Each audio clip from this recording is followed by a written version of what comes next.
우리는 에너지를 얻기 위해서 산소를 빨아들입니다. 내가 산소를 빨아들이면 산소는 각각의 세포로 전달이 되죠. 세포 안에는 미토콘드리아라고 하는 소기관이 있습니다. 소기관이라는 말은 작은 기관이다 라는 뜻이에요. 그래서 미토콘드리아가 뭐 하는 애냐?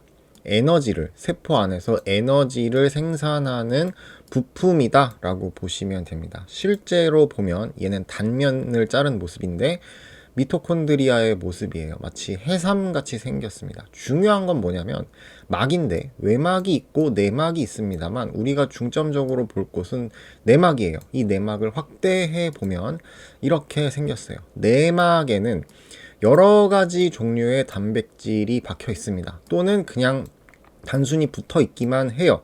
그런데 중요한 것은 특정 단백질에서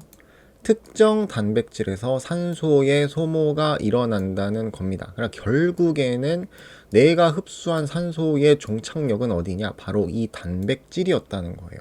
산소가 이쪽으로 접근을 하면서 소모됩니다. 그런데 그냥 소모되는 것이 아니고 전자를 받으면서 산소의 소모가 일어난다는 겁니다. 그러니까 이 단백질이 산소에게 전자를 주면 산소는 접근하여서 이 전자를 받으며 소모가 일어난다라는 거예요.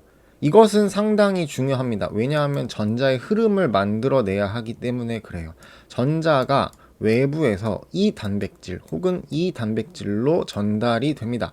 그러면 단백질끼리 전자를 주고받으면서 이러한 형식으로 전자의 흐름이 일어나고요.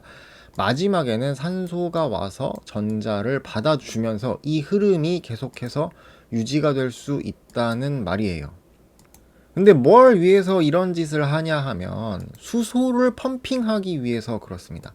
막을 기준으로 이쪽에 있던 수소를 바깥쪽으로 막의 외부로 펌핑하기 위해서 전자의 전달이 필요한 거였어요.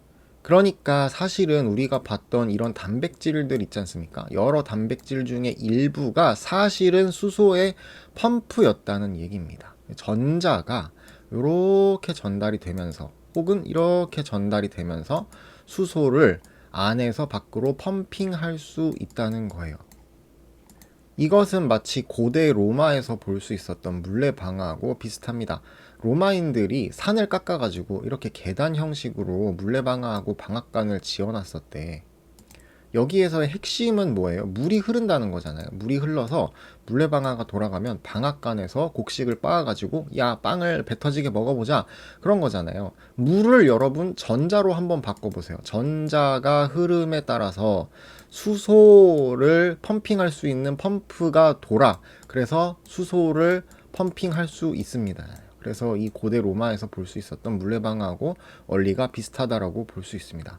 그렇게 해서 이 단백질, 사실은 수소 펌프였던 이 단백질들에 의해서 수소를 펌핑하였더니 이 부분에 수소가 많아졌습니다. 수소의 농도가 높아졌습니다. 거든요.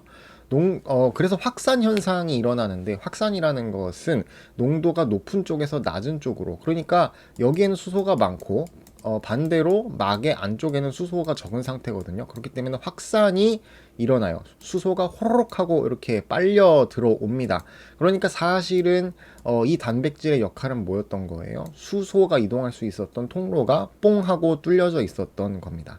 그런데 수소가 이렇게 이동을 하는 동시에 무슨 일이 벌어지냐 하면은 바로 에너지가 생산이 돼요. 그리고 우리는 이 에너지를 가지고 살아가는 중입니다. 참고로 전자 있잖아요. 전자는 어디에서 오는 거냐면은 밥에서 와요. 우리가 먹는 식량이나 영양소에서 전자를 떼어다가 이 단백질한테 전해주면은 이러한 흐름이 일어나고 나중에는 그것이 에너지 생산에 기여를 한다는 얘기입니다. 만약에 산소가 없으면 어떻게 되죠? 그러면 이 단백질이 전자를 전해줄 곳 또한 없어지는 겁니다. 그러면 전자의 흐름 또한 없어지는 거예요. 이게 뭐랑 똑같은 거냐면 아까 봤던 물레방아 있잖아요. 물이 이렇게 흘러내려 왔는데 여기에 물이 너무 많이 고여 있어 가지고 수위가 점점 오른다고 하면은 이 물의 흐름이 방해를 받을 수 있잖아요. 그러면 방앗간도 나가리고 물레방아도 나가리가 되는 거잖아. 마찬가지로 전자도요. 전자가 이렇게 흘렀을 때 이 부분에 전자가 고여 있거나 너무 많아 가지고 전자의 흐름을 방해하면 안 되는 겁니다. 그러니까 산소가 계속 공급을 해가지고 전자를 소모시켜 주는 것이 이 흐름에 있어서는 매우 중요하다라는 이야기예요. 혹은 이 단백질 있잖아요. 산소에게 전자를 전해주는 이 단백질이 망가져도 마찬가지로 전자의 흐름은 일어나지 않습니다.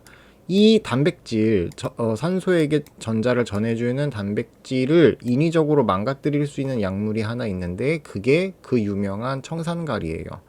그래서 우리가 청산가리를 먹으면 죽는 이유는 전자 전달이 일어나지 않고 산소 이용도 불가능하기 때문에 우리 몸이 에너지를 만들지 못해서 죽는 겁니다. 오늘의 이야기 끝.